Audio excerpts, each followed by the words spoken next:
With us now, NDSU defense coordinator, that's Dave Braun. And Coach, first things first, before we talk about Southern Illinois and the matchup in the regular season, from your time here when you first got announced as a defense coordinator to now it's the last game of the regular season, how have you seen this team, yourself, this coaching staff kind of grow from the first time Matt Entz brought all you guys together in a room as coaches to the first time hitting the practice field, and now all of a sudden you're at the final regular season game in 2019?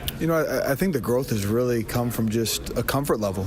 Just getting to know one another and continuing to understand our strengths and our weaknesses and areas we can continue to improve. But credit to Coach Entz. I think he hired a staff that is obviously very talented, very bright, but most importantly, really low ego and guys that don't care about who gets the credit, just care about putting a great product on the field and putting our guys in situations to be successful. And I think that's one thing I challenged our guys with from day one. I said, I anticipate that we can have the humility as a group to understand we need to continue to grow and a hunger to achieve those goals. And I use myself as an example. More than anyone in this entire defensive unit, I probably was the one that was in need of the most growth in spring ball, just in terms of learning how we do things and making sure that the way I viewed our defense meshed with how we've done things in the past here. And I think my comfort level has grown dramatically through spring ball and then through fall camp and throughout the season. And that's a credit to just an awesome defensive staff and a great group of seniors that lead by example. I'm excited about where we're at, but certainly, I don't think there's anyone in that defensive unit that would tell you that we still don't have a lot of room for growth. 14 seniors, you mentioned about that, and you got a number of them on that defensive line, or whether you go into the secondary. What is it about the Josh Hageses and the Darnells and the Marquise Bridges of this football team that kind of keep that even track going and not having a dip? Because once you get so many new guys in, I think everyone outside expects a dip or a game to kind of trip yourself up. But here we are again, talking about a potential undefeated regular season. Gosh, it's just those guys just bring such a consistency, not just to Saturdays, but just to practice, in the way they approach the process. And, I can't tell you how often I see James Hendricks and James Kaiser and Jack Darnell and Marquise Bridges and Josh Hayes, and the list goes on and on and on and on. But, at this facility, while we're as a defensive staff, we're going through our game planning process. Well, they're in here already looking at cut-ups and already studying their opponent. And, I walk into meetings and have conversations in collaboration with Tutsi and Weber and Hendricks and all these guys. They already are prepared to give feedback on the way they see the opponent, and to me, that's what has created the consistency within this defense, is just the process that has been laid out by those that have come before us, and the fact that our guys are humble enough and willing to continue to go through that process week to week. And your opponent this week is Southern Illinois, and kind of a two-headed monster in the backfield with Williams Jr. and Davis back there. And I know they do similar stuff, but also they do something different, specifically with Williams Jr., a former quarterback that has thrown, rushed, and also received a touchdown in a game. So as a defense coordinator, is that just like the ultimate Swiss Army knife when you're trying to scheme a way to how to limit his ability when you're going to play against him on Saturday? Gosh, they're doing an outstanding job. A credit to their players, a credit to their staff for utilizing the talent that they have on that roster. They're really difficult to defend right now, and it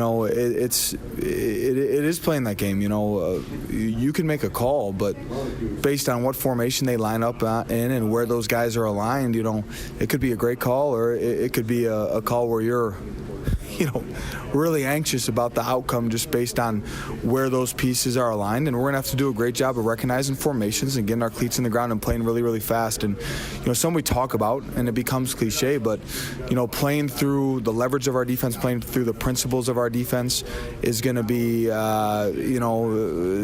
more vital this week than it ever has been. At the end of the day, we just need to understand the concept of the call and play really fast through that. And if we do that, we got a shot. But, this is going to be a great opportunity, a great challenge for our guys on defense. And, not only is he a great athlete, but, man, you get big number 15 back there.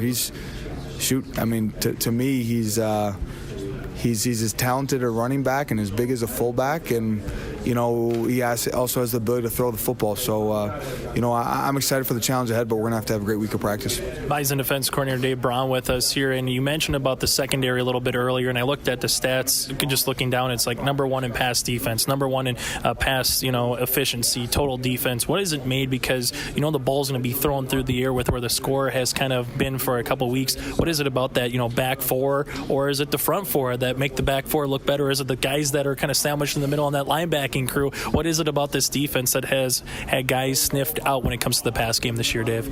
It's all the above, and it's not just the 11 on the field. It's last week with the opponent that we were facing, we called on a lot of different guys to kind of step into different roles, maybe roles that they weren't accustomed to. But Michael Tutsi stepped in at a linebacker position, did a phenomenal job for us. James Kaiser, was playing more and more linebacker for us against some of those spread teams. And to answer your question directly, am I proud of the way that the back four is playing? Absolutely, but the linebackers played just as vital of a role in those pass fits. And to be honest with you, any DB will tell you your pass defense improves dramatically when you're getting pressure on the quarterback, and our front four continues to do an outstanding job. I think all those pieces play into it, and we pride ourselves in the back half a lot about, we celebrate sacks as much as that D-line does, because we know that the better we cover and the more we force those quarterbacks to hold on the football, the more time we're buying for guys like Derek Tuska to get home and finish with sacks. And you mentioned the next question, and I was going to ask, because no Jabril Cox obviously in last week's game against South Dakota, but you move Tutsi around,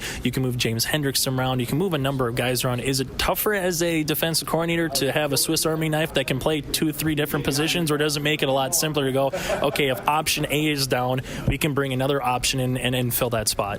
What it really comes back to is just as a defensive staff and, our collaboration and conversations with Coach Entz as we go throughout the process is just having those open conversations and not turning into, he's a safety, so I coach him, or he's a linebacker, so I coach him. It's, hey, what 11 guys can we put on the field this week that are going to put us in the best situation to defend this form of attack? And I think our staff continues to be willing to do that. And Coach Entz will pick up some slack with Indy with a guy that's playing a new position. Coach Olson and I, James Kaiser jokes about bouncing back between our two position groups week to week depending on who we're playing, and that's what's fun. And our guys step up to the challenge. And it comes back to it's a credit to the young men we've recruited. They love football. They're students of the game, and they embrace challenges to move positions when they know that it's going to help us win football games. What's the message this week to try to finish a regular season a perfect 12-0, because you don't get that every year to have a chance to go undefeated throughout the regular season, Dave?